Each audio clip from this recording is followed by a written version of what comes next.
First of all, happy Teachers' Day to all of you. Hello everyone, I hope you all are doing great. I am Sonalika and welcome back to my channel Study with Sonalika. So today we are going to learn class 10th biology chapter 1, that is life processes. Okay. So एक छोटा सा request है आपसे कि आपने अगर इसका part 1, 2, 3, 4 okay, मैंने इसके अभी तक 4 वीडियो अपलोड कर चुके हैं, पार्ट 1, पार्ट 2, पार्ट 3, पार्ट 4। अगर नहीं देखा है तो प्लीज़ जाइए, प्लेलिस्ट में आपको वीडियो मिल जाएगा, पहले आप उसे देख लीजिए ताकि आप पूरा चैप्टर अच्छे से समझ जाओ। अगर आपको सिर्फ आज का टॉपिक पढ़ना है, आज का हमारा टॉपिक है ह्यूमन एक्सक्रीटरी सिस्टम, ठीक है, एक्सक्रीशन इन ह्यूमन बींग्स। तो अगर आपको यही पढ़ना है तो आप कंटिन्यू कर सकते हैं, अदरवाइज आप जाइए प्लेलिस्ट में, आपको पूरा चैप्टर का वीडियो मिल जाएगा, आप वहाँ से जाकर देख सकते हैं। ओके, तो आज का टॉपिक हम स्टार्ट करते हैं, एक्सक्रीशन इन ह्यूमन बींग्स। ठीक है, तो क्या होता है एक्सक्रीशन, सबसे पहले हम समझ लेते हैं होता क्या है। सो एक्सक्रीशन ज़्यादा ऐसा तो सिंपली है कि एक्सक्रीशन का मतलब किसी चीज़ को आउट करना, निकालना बॉडी से बाहर। ठीक है, जो भी हमारे बॉडी में टॉक्सिक सब्सटेंस होते हैं, मेटाबॉलिक वेस्ट या फिर नाइट्रोजिनस वेस्ट, बायोलॉजिकली टर्म में अगर बोला जाए तो क्या होता है वो नाइट्रोजिनस वेस्ट जिसमें मेनली क्या होता है यूरिया कंटेन होता है। ठीक है, यूरिया जो कि बहुत ही हार्मफुल होता है हमारे बॉडी के लिए, ब्लड में अगर वो रहेगा तो हमें डेंजर होता है हमारे बॉडी के लिए, उसे बाहर करना ज़रूरी होता है। तो उसे बॉडी से रिमूव करना, बाहर निकालना ही क्या कहलाता है, एक्सक्रीशन कहलाता है। देखो यहाँ पर डेफिनेशन में लिखा है, the process of the removal of harmful metabolic waste from the body is called excretion. Okay, so excretory system of human beings include, excretory system जो है हमारे बॉडी का, वो कोई अकेला एक चीज़ नहीं है, उसमें बहुत सारे ऑर्गेन, बहुत अलग अलग चीज़ इंक्लूड है। वो क्या क्या है चलो देख लेते हैं एक बार। सो सबसे पहले होता है हमारा, जैसे हमने पीछे क्लास में देखा था, ह्यूमन सर्कुलेटरी सिस्टम पढ़ा था, ट्रांसपोर्ट सिस्टम, हार्ट था। ठीक है, हार्ट से कैसे ब्लड जो है हार्ट में जा रहा था, प्यूरिफाई हो रहा था और वापस से बॉडी में जा रहा था।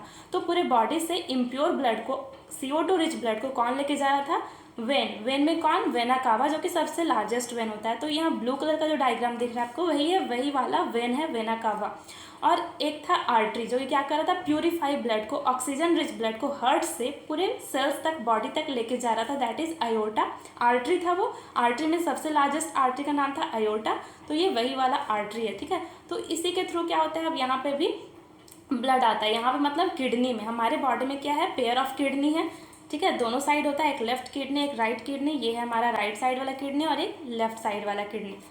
ठीक है, राइट और लेफ्ट हम जैसे होते हैं वैसे ही स्टडी करते हैं, इसलिए मतलब डायग्राम में हमेशा हमारा जो रियल में राइट है वही राइट पढ़ा जाता है और लेफ्ट जो हमारा रियल में वही लेफ्ट पढ़ा जाता है। तो ये राइट किडनी हो गया आपका और ये लेफ्ट किडनी हो गया। ठीक है, सो हमने क्या क्या देखा अभी तक, वेन और artery, that is vena cava, iota होता है। फिर है हमारा रेनल वेन और रेनल आर्टरी, इसे कहा जाता है। जैसे कि हार्ट से रिलेटेड जितने भी पल्मोनरी वर्ड का यूज़ करते थे, वैसे ही किडनी के लिए हम लोग रेनल वर्ड का यूज़ करते हैं। ठीक है, हार्ट के लिए पल्मोनरी वर्ड का यूज होता था और किडनी के लिए रेनल वर्ड का यूज़ होता है। तो इसे रेनल वेन और रेनल आर्टरी कहा जाता है। ओके, अब हमारा पेयर ऑफ किडनी होता है, लेफ्ट साइड और राइट साइड। उसके बाद किडनी से जुड़ा हुआ होता है दो पाइप, मतलब दो ट्यूब जुड़े होते हैं, जिसके थ्रू क्या होता है, यूरिन यहाँ से निकल करके और नीचे स्टोर होता है। तो ये जो पाइप होते हैं, ये जो ट्यूब होते हैं, इसे इसका नाम होता है यूरेटर। ओके, एक लेफ्ट साइड होता है, एक राइट साइड।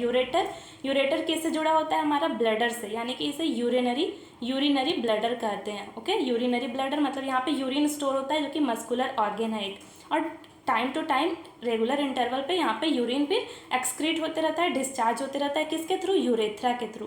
ओके, सो ये था हमारा पूरा excretory system of human beings. तो ये तो हमने फिजियोलॉजी देख लिया, बाहर से स्ट्रक्चर देख लिया। अब इसके अंदर इसका एनाटॉमी हम देखेंगे, मतलब काम कैसे करता है, फिल्टर कैसे होता है ब्लड हमारे किडनी में। सो उससे पहले मैं आपको कुछ और चीज़ बता देती हूँ। देखिए, हमारा जो ये किडनी है, हर किडनी में क्या होता है, इसका जैसे हमारे पूरे बॉडी का यूनिट है ना, सेल से मिलकर पूरा बॉडी बना है, उसी तरीके से किडनी जो है वो बहुत सारे छोटे छोटे सेलुलर स्ट्रक्चर, जो कि नेफ्रॉन होता है, उससे मिलकर बना होता है। ठीक है, नेफ्रॉन।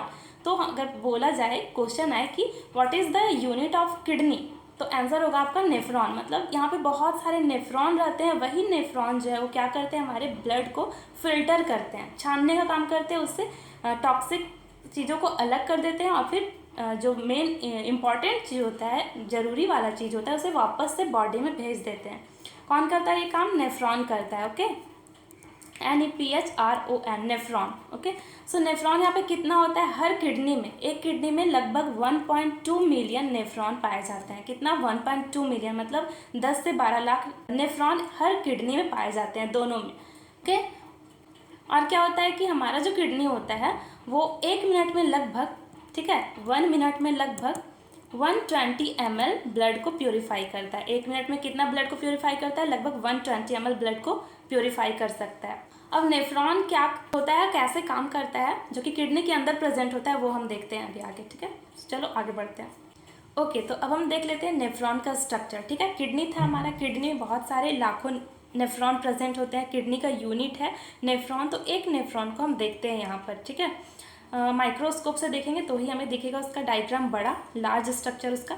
तो एक नेफ्रॉन को हम यहाँ पे स्टडी कर रहे हैं। देखो क्या होता है कि एक हमारा ट्यूब होता है, जिसके थ्रू क्या होता है, ब्लड नेफ्रॉन में एंटर करता है। क्यों एंटर करता है, क्योंकि उसे फिल्टर होना है, साफ होना है, नाइट्रोजनस वेस्ट को अलग करना है प्योर ब्लड से। ठीक है, तो एफेरेंट रेनल ट्यूब के थ्रू क्या होता है, हमारा जो ब्लड है वो इंटर करता है, किसके थ्रू, एफेरेंट रेनल ट्यूब्यूल के थ्रू, इस ट्यूब के थ्रू इंटर करता है। और फिर यहाँ पे जो ये गोल स्ट्रक्चर, वो कप शेप का स्ट्रक्चर दिख रहा है, ये हमारा बोमेंस कैप्सूल इसका नाम है। ठीक है, बोमेंस कैप्सूल इसका नाम है।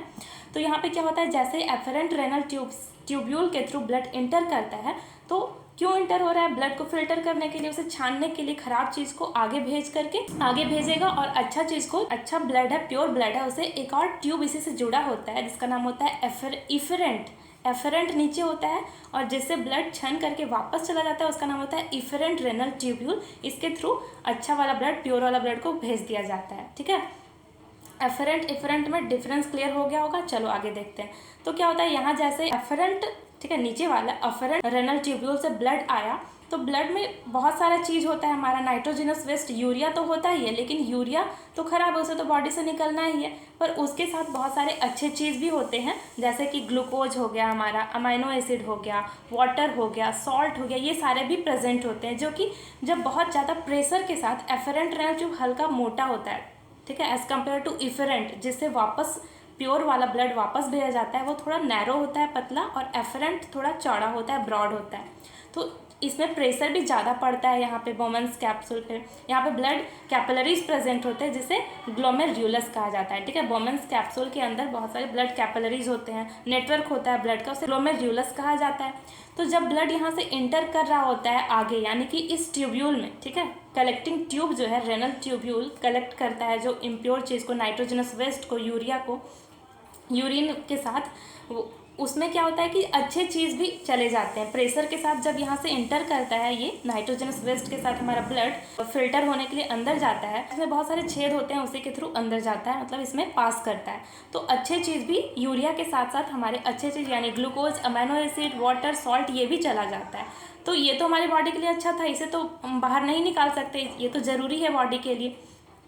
तो इसीलिए क्या होता है, यहाँ पे एक बार तो फिल्ट्रेशन होता है, इसे अल्ट्रा फिल्ट्रेशन कहा जाता है। जब फर्स्ट टाइम फिल्ट्रेशन होता है तो इसे अल्ट्रा फिल्ट्रेशन कहा जाता है। और जब यहाँ से हो करके हमारा नाइट्रोजनस वेस्ट आगे जाता है इस कलेक्टिंग ट्यूब में, यहाँ पे जब आगे जाता है, तो यहाँ पे ये जो स्ट्रक्चर आपको दिखाई दे रहा है, इसका नाम होता है कलेक्टिंग डक्ट। ठीक है, एक्चुअल नेम इसका होता है कन्व्यूलेटिंग कलेक्टिंग डक्ट, बट वो आपको अभी 10th में नहीं पढ़ना, हायर क्लासेस में पढ़ना है, तो बस याद रखिए कलेक्टिंग डक्ट है। यहाँ पे रीअब्जॉर्प्शन होता है किस चीज़ का, तो नाइट्रोजनस वेस्ट के साथ जो अच्छे चीज़, यानी ग्लूकोज, प्रोटीन, यानी अमाइनो एसिड, जो कि फॉर्म है एक प्रोटीन का, वाटर, सॉल्ट, ये बॉडी के लिए ज़रूरी थे, तो इन्हें तो वापस से फिर बॉडी को चाहिए। तो इसीलिए यहाँ पे क्या होता है, ये जो एफेरेंट रेनल ट्यूब्यूल था, इसका एक कैपिलरी जो है यहाँ पे क्वाइल होता है। ठीक है, इसका एक कैपिलरी इसी से जुड़ा होता है इस ट्यूब के थ्रू, ताकि वो क्या करे, रीअब्जॉर्प्शन का काम कर सके। जो अच्छा चीज़ भी चला गया है नाइट्रोजनस वेस्ट यूरिया के साथ बॉडी से बाहर निकलने के लिए, उस अच्छे चीज़ को वापस से खींच करके रीअब्जॉर्ब करके बॉडी को दे दे। इसलिए यहाँ पे क्या होता है कि एक कैपिलरी हमारा ब्लड का जुड़ा होता है, जो कि रीअब्जॉर्प्शन करने का काम करता है। ठीक है, अच्छे चीज़ों को, glucose, amino acid, water, salt, जिस चीज़ का ज़रूरत होता है बॉडी को, उसे रीअब्जॉर्ब कर लेता है, बाकी को आगे भेज देता है एक्सक्रीट होने के लिए यूरिन के साथ। ठीक है, तो इसीलिए यहाँ पे क्या प्रेजेंट होते हैं, ब्लड कैपिलरीज, जो कि रीअब्जॉर्प्शन का काम करते हैं। ये हो गया। फिर जब रीअब्जॉर्प्शन हो जाता है, जो लेना है ले लेता है, फिर आगे नाइट्रोजनस वेस्ट आगे बढ़ जाता है। ओके, हमारा नाइट्रोजनस वेस्ट कहाँ चला जाता है, आगे बढ़ जाता है। और फिर आगे यहाँ पे देखो, ये जो ट्यूब है ये आपको यू शेप का दिखाई दे रहा होगा, इसलिए इसको यू ट्यूब भी कहा जाता है। यूट्यूब मतलब यूट्यूब वीडियो वाला यूट्यूब नहीं, जो हम जिसमें हम आजकल यूट्यूब का यूज़ हम कितना कर रहे हैं, है ना, पढ़ने के लिए, इंटरटेनमेंट के लिए, मतलब हर कुछ में यूट्यूब का यूज़ करते हैं। चलो छोड़ो, वो यूट्यूब नहीं, इसका शेप यू जैसा होता है इसका शेप, इसलिए इसको यूट्यूब भी कहा जाता है। ठीक है, इसे यूट्यूब भी कहा जाता है, यूट्यूब। और ऐसे इसका नाम होता है हेनलीज लूप, याद रखना ये नाम, HENELELE'S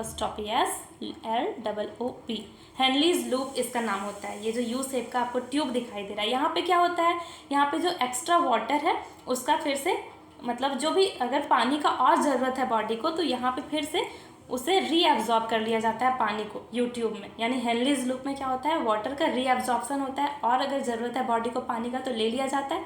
फिर जो एक्स्ट्रा पानी बच जाता है जो कि वेस्ट के जैसा होता है, यूरिया के साथ उसे यहाँ पे मेन कलेक्टिंग डक्ट है। ये क्या है, जो मोटा वाला आपको स्ट्रक्चर दिख रहा है, ये मेन कलेक्टिंग डक्ट है। मतलब यहाँ पे यूरिन को कलेक्ट किया जाता है इस डक्ट में यूरिया के साथ। और यूरिया के साथ क्या क्या होता है, जो भी एक्स्ट्रा चीज़ होता है बॉडी में जिसको बॉडी का ज़रूरत नहीं है उसे निकाल दिया जाता है यूरिन के थ्रू। ठीक है, इसमें यूरिया मेन होता है जो कि बॉडी से जिसका बाहर निकलना बहुत ज़रूरी होता है, क्योंकि वो बहुत डेंजर है, हार्मफुल है। ओके, सो इस मेन डक्ट में से कलेक्ट कर लिया जाता है। और फिर ये किससे जुड़ा होता है, यूरेटर से जुड़ा होता है। यूरेटर याद है ना, किडनी था दोनों हमारा ऐसे, और फिर ये जो दोनों पाइप थे, यानी कि दोनों जो ट्यूब थे यूरेटर, यही यूरेटर के थ्रू फिर जाके ब्लैडर में, यानी कि यूरिनरी ब्लैडर में चला जाता है, और फिर यूरेथ्रा के थ्रू बाहर निकल जाता है यूरिन के साथ। और ये टाइम टू टाइम पीरियडिकली ये डिस्चार्ज होते रहता है बॉडी से। ओके, आई होप कि आपको ये पूरा प्रोसेस, एक्सक्रीशन कैसे होता है, कैसे हमारा ब्लड जो है फिल्टर होता है किडनी में, ये समझ में आ गया होगा नेफ्रॉन का क्या काम है। ओके, बोर्ड थोड़ा खिंचपिच हो गया, बट क्लियरली मैंने समझा दिया है अच्छे से। हुआ या नहीं प्लीज़ कमेंट में बताइएगा ज़रूर। हाँ, मैंने बताया था कि यहाँ पे क्या होता है, वाटर का रीअब्जॉर्प्शन होता है। कहाँ पे, हेनलीज लूप में। यहाँ पे हेनलीज लूप में रीअब्जॉर्प्शन होता है। आपको याद है गर्मी के दिन में हमें क्या होता है, गर्मी लगता है तो पसीना आता है, पसीना के रूप में क्या निकलता है, पानी निकलता है बॉडी से। तो गर्मी के दिन में हमें टॉयलेट कम जाना होता है ना ऐसा, मतलब यूरिन का फॉर्मेशन कम होता है। क्यों, क्योंकि बॉडी से पानी जो है निकलते रहता है हर जगह से पसीने के फॉर्म में। और ठंड के दिन में क्या होता है, हम ज़्यादा टॉयलेट जाते हैं, ज़्यादा यूरिन का फॉर्मेशन होता है, क्योंकि उस टाइम पे हमें गर्मी कम लगता है, ठंडा लगता है, तो पसीना नहीं आता है बॉडी में। ये पसीना क्यों आता है, टेम्परेचर को मेंटेन करने के लिए बॉडी खुद ऐसा करता है, ऐसा हमारा मैकेनिज्म ही है बॉडी का। ओके, सो ये एक्स्ट्रा फैक्ट था जो कि बता दिया मैंने आपको। अब हम इसे क्लियर करके एक बार जो हमारा NCERT का डायग्राम है उसे भी देख लेते हैं। ठीक है, चलो, ये NCERT का डायग्राम है, देख लो एक बार। स्ट्रक्चर ऑफ नेफ्रॉन, नेफ्रॉन का स्ट्रक्चर दिया हुआ है यहाँ पे। देखो एक बार फिर से मैं आप सबको रिवाइज करवा देती हूँ ये डायग्राम पूरा। तो ये हमारा बोमेंस कैप्सूल जो कि कप लाइक स्ट्रक्चर, इसके अंदर ब्लड कैपिलरीज होते हैं जिसे ग्लोमेरुलस कहा जाता है। और ब्रांच ऑफ रेनल आर्टरी है ना, इधर से ब्रांच ऑफ रेनल वेन है। आर्टरी के थ्रू क्या होता है, ब्लड इंटर करता है ग्लोमेरुलस में, और फिर यहाँ प्रेशर के साथ इंटर करता है। क्यों इंटर करता है, फिल्टर होने के लिए, छनने के लिए।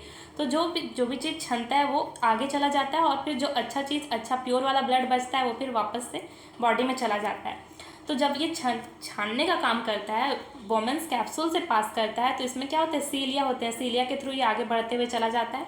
तो छानने के दौरान क्या होता है, nitrogenous waste that is urea के साथ साथ इसेंशियल चीज़ भी आगे चल जाता है वेस्ट के साथ। ठीक है, तो उसे वापस से यहाँ पे क्या कर लिया जाता है, इस ट्यूब्यूल के थ्रू रीअब्जॉर्ब कर लिया जाता है। और वहाँ का जो कैपिलरीज होता है, ब्लड कैपिलरीज, वो क्या करते हैं, फिर उसे अच्छे वाली चीज़ों को ले करके वापस से बॉडी को दे देते हैं, और आगे फिर वेस्ट आगे बढ़ जाता है। और इस ट्यूब, जैसे इस ट्यूब का नाम क्या है प्लीज़ बताना, मैं बता चुकी हूँ, हेनलीज लूप और यू ट्यूब भी कहते हैं, क्योंकि इसका शेप जो है वो यू शेप का होता है। इसलिए यहाँ पे क्या होता है, सिक्रेशन होता है, मतलब जो भी एक्स्ट्रा वाटर, सॉल्ट, यूरिया, ये आगे फिर कहाँ चले जाते हैं, यहाँ से मेन डक्ट में कलेक्ट हो जाते हैं, और फिर यूरेटर के थ्रू यूरिनरी ब्लैडर, और यूरेथ्रा के थ्रू यूरिन के फॉर्म में बाहर आ जाते हैं। ये था पूरा प्रोसेस और स्ट्रक्चर नेफ्रॉन का, कलेक्टिंग डक्ट है ये। ओके, आई होप कि आपको पूरा क्लियर हो गया होगा स्ट्रक्चर नेफ्रॉन का, किडनी कैसे फिल्ट्रेशन का काम होता है, ये सारा हुआ या नहीं प्लीज़ कमेंट में बताना ज़रूर।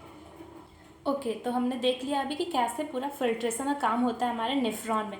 अब बस यहाँ पे स्लाइड मैंने ऐड किया, आपको समझा देती हूँ। ठीक है, मैकेनिज्म ऑफ यूरिन फॉर्मेशन। तो the urine formation involve 3 steps. ठीक है, यूरिन का फॉर्मेशन जो होता है उसमें 3 स्टेप्स इन्वॉल्व होते हैं। कौन कौन सा, पहला होता है हमारा ग्लोमेरुलर फिल्ट्रेशन। ठीक है, first is glomerular filtration, second is tubular reabsorption and third is secretion. तो आपने देखा कि ग्लोमेरुलर फिल्ट्रेशन कहाँ हो रहा था, इसमें क्या होता है कि blood is filtered from the, देखो blood is filtered from the glomerulus into the Bowman's capsule of the nephron. This filtrate pass through the tubules of the nephron. इसका मतलब क्या हुआ कि ब्लड जो है फिल्टर हुआ फ्रॉम ग्लोमेरुलस। ग्लोमेरुलस किसे कहते हैं, जो कि बोमेंस कैप्सूल के अंदर ब्लड कैपिलरीज होता है उसे कहते हैं। तो उससे ब्लड पास करे कहाँ गया, बोमेंस कैप्सूल में गया, और फिर बोमेंस कैप्सूल से पास करके फिल्ट्रेट जो है वो पास हो गया ट्यूब्यूल से उस साइड चला गया, यानी कि हमारे ट्यूब्यूल में चला गया क्या, जो कि नाइट्रोजनस वेस्ट था वो। लेकिन उसके साथ साथ इसेंशियल जो चीज़ है बॉडी के लिए वो भी चले गए थे। देखो यहाँ पे मैंने बताया था ना अभी, ये हमारा क्या था, बोमेंस कैप्सूल था, यहाँ पे ग्लोमेरुलस प्रेजेंट है, ब्लड कैपिलरीज, इसके थ्रू क्या हुआ, ब्लड पास हुआ और बहुत ही प्रेशर के साथ पास हुआ। तो फिर ये जो बोमेंस कैप्सूल था इसमें बहुत सारे क्या होते हैं, होल्स होते हैं, इसके थ्रू हमारा नाइट्रोजनस वेस्ट वाला जो वेस्ट था वो आगे चला गया डक्ट में, और बाकी जो अच्छा प्योर वाला ब्लड था वो इफरेंट रेनल ट्यूब्यूल के थ्रू वापस बॉडी में चला गया। बॉडी मतलब हार्ट के पास चला जाएगा, ठीक है। तो फिर यहाँ पे जो इसेंशियल चीज़ था वो भी नाइट्रोजनस वेस्ट यानी यूरिया के साथ आगे चला जाता है, ठीक है, जैसे कि salt, amino acid, glucose, water, potassium, sodium, ये सारा चीज़, ठीक है। तो फिर आगे फिर रीअब्जॉर्प्शन होता है उसका, कहाँ पे होता है, यहाँ पे। तो इसी को क्या बोला जाता है, क्योंकि ट्यूब में हो रहा है रीअब्जॉर्प्शन, इसीलिए इसका नाम है ट्यूबुलर फिल्ट्रेशन, ठीक है, ट्यूबुलर फिल्ट्रेशन। इसमें क्या होता है, जो एसेंशियल चीज़ नाइट्रोजनस वेस्ट यानी यूरिया के साथ आगे चले गए थे उसे वापस से रीअब्जॉर्ब करके बॉडी में भेज दिया जाता है, और वहाँ पे जो भी ब्लड कैपिलरीज सराउंडिंग होते हैं उस ट्यूब से, वही अच्छे वाले चीज़ों को लेकर के वापस से बॉडी में चले जाते हैं, ठीक है। ये जो आपको ये रेड कलर का दिख रहा है नेटवर्क ब्लड कैपिलरीज का, यही रीअब्जॉर्प्शन का काम करते हैं, इसे ट्यूबुलर फिल्ट्रेशन कहा जाता है। फिर आगे क्या होता है, यहाँ पे नीचे जब हमारा नाइट्रोजनस वेस्ट पास होता है तो उसमें जो एक्स्ट्रा चीज़ जो बच गया क्या होता है, यूरिया, वाटर, सॉल्ट। अगर वाटर का ज़रूरत है बॉडी को, जैसे कि मैंने बताया गर्मी के दिनों में पानी का ज़्यादा ज़रूरत होता है बॉडी को, क्योंकि पसीने के फॉर्म से हमारा जो पानी है वो निकलते रहता है, तो और एब्जॉर्प्शन यहाँ पे वाटर कर लिया जाता है, और फिर या फिर सॉल्ट का ज़रूरत होता है रखा जाता है, नहीं तो फिर पसीने के साथ सॉल्ट भी तो बाहर निकलता है। और अगर ज़रूरत नहीं होता है, जैसे कि ठंड के दिन में ज़्यादा पसीना नहीं आता है हमें, तो सारा जो ये सारा एक्स्ट्रा चीज़ होता है यूरिया के साथ पानी, सॉल्ट, ये सब कलेक्टिंग डक्ट यानी मेन डक्ट ये जो होता है यहाँ पे कलेक्ट कर लिया जाता है, इसे सिक्रेशन बोलते हैं। सिक्रेशन, सारा चीज़ जो एक्स्ट्रा चीज़ सिक्रेट हो जाता है मेन डक्ट में, और फिर ये किससे कनेक्टेड होता है, दोनों साइड से ये कनेक्टेड होता है हमारे यूरेटर से कनेक्टेड होता है। यूरेटर से कहाँ जाता है, यूरिनरी ब्लैडर में कलेक्ट होता है, और फिर यूरेथ्रा के थ्रू हमारा यूरिन के फॉर्म में बाहर आ जाता है, डिस्चार्ज हो जाता है। ओके, तो हम स्लाइड पे चलते हैं।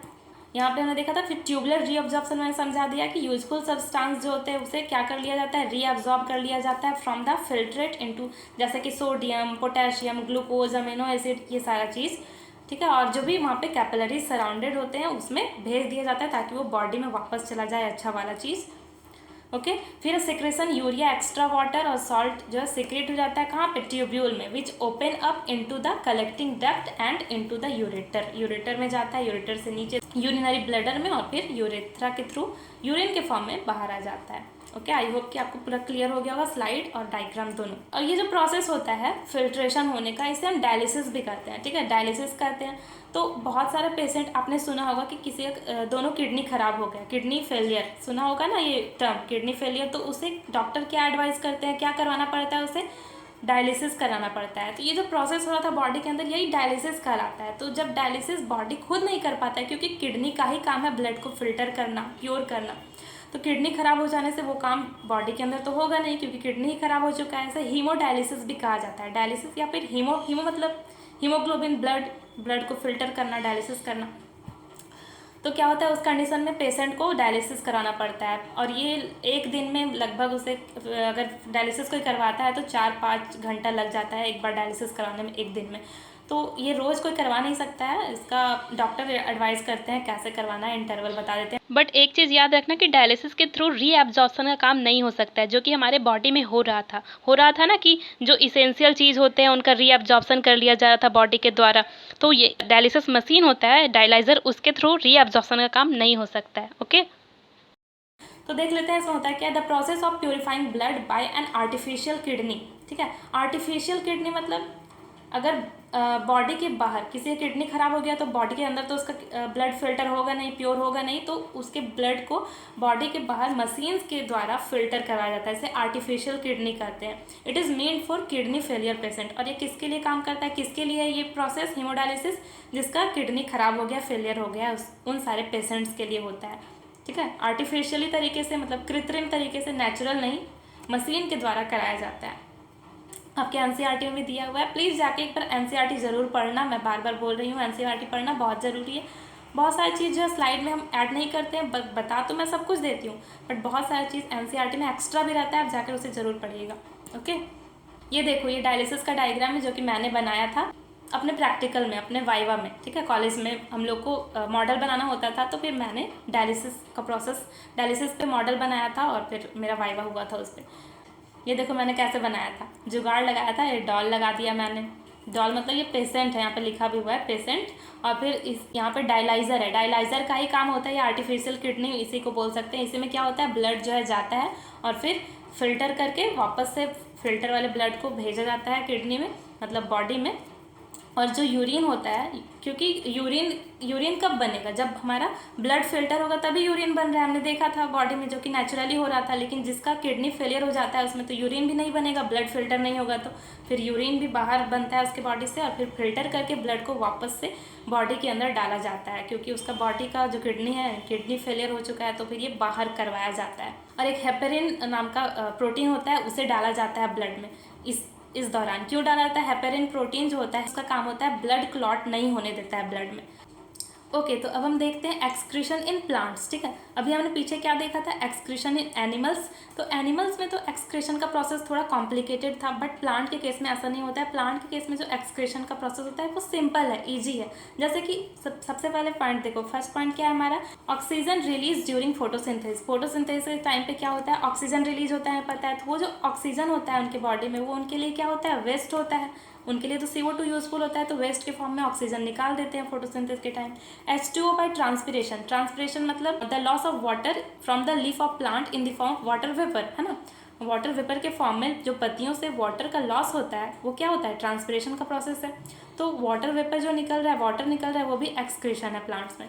थर्ड है हमारा वेस्ट में be stored in leaves bark. ठीक है, पत्तियों में उनके, फिर उनके बार्क, ट्री का जो बार्क होता है, छाल होता है, उसमें भी वेस्ट क्या होता है, स्टोर होता है। ठीक है, तो जो कि टाइम टाइम से गिरते रहता है। जब पत्ती आपने देखा होगा, प्लांट खुद गिराते रहती है, अपना बार्क बहुत पुराना हो जाता है तो खुद गिराते रहती है, वो एक्सक्रीशन कर लेती है वैसे ही। Waste products stored as gum, resins and old xylem. ठीक है, और जो उनका वेस्ट प्रोडक्ट है वो कहाँ पे स्टोर होता है, गम्स में, रेजिन्स में और ओल्ड जाइलम में। ठीक है, बहुत सारे प्लांट्स में, पेड़ में आपने देखा होगा चिपचिपा गोंद जैसा, गम जैसा लिक्विड जो है निकलते रहता है, वो भी उनका वेस्ट होता है। फिर plants excrete some waste into the soil around them. और कुछ वेस्ट को प्लांट अपने जहाँ रहती है वहाँ का जो मिट्टी होता है उसी के मिट्टी में ही कुछ वेस्ट वो रिलीज़ करती रहती है। तो इस तरीके से एक्सक्रीशन प्लांट में हो जाता है, जो कि बहुत ही सिंपल होता है। ओके, सो आई होप कि आपको एक्सक्रीशन इन प्लांट्स क्लियर हो गया होगा। Okay, so that's all for today's class. I hope आपको पूरा सारा टॉपिक अच्छे से क्लियर हो गया होगा। एक्सक्रीशन इन प्लांट्स और एक्सक्रीशन इन एनिमल समझ में आ गया होगा, आया या नहीं प्लीज़ कमेंट में बताइएगा। और कोई सा भी डाउट है तो आप पूछ सकते हैं कमेंट में, ठीक है। और आपको अगर इस चैप्टर का नोट चाहिए, स्लाइड जो जिससे मैंने पढ़ाया है, इसका नोट्स चाहिए, डिस्क्रिप्शन में जाकर इसे डाउनलोड कर सकते हैं, वहाँ पे आपको इसका लिंक मिल जाएगा। ओके, एक और बात, अब मैं इस टॉपिक पे क्विज लाऊंगी, ठीक है। क्विज जो कि इंपॉर्टेंट होगा, ये पूरा चैप्टर का बहुत सारा क्वेश्चन का मैं सीरीज लाऊंगी, प्लीज़ उसे ज़रूर अटेंड कीजिएगा, ताकि आप अपकमिंग एग्जाम में जो भी आपका एग्जाम होने वाला है उसमें आपको बहुत हेल्प होगा इससे। That's all for today's class. और वीडियो अच्छा लग रहा है तो प्लीज़ चैनल को लाइक, शेयर और सब्सक्राइब करें, सो दैट कि आने वाले वीडियोज़ के नोटिफिकेशंस आपको टाइम से मिलते रहे। और बेल आइकन को प्रेस करना मत भूलिएगा। Okay, thank you, thanks for watching.